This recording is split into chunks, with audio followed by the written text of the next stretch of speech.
শুক্রবারে দুরুদ পাঠ ছাড়াও আরো একটা আমল আছে ভাই, যে আমলের সওয়াব পৃথিবীতে অন্য যে কোনো আমলের চাইতে বেশি।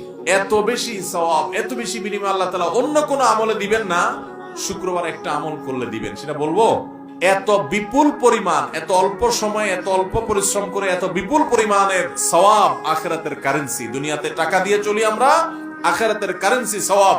এত বিপুল পরিমাণ সওয়াব পাওয়া যাবে, অন্য আরেকটা আমল পাওয়া যায় না। অতএব এই জুমার দিনে আমলটা করবো তো ইনশাআল্লাহ।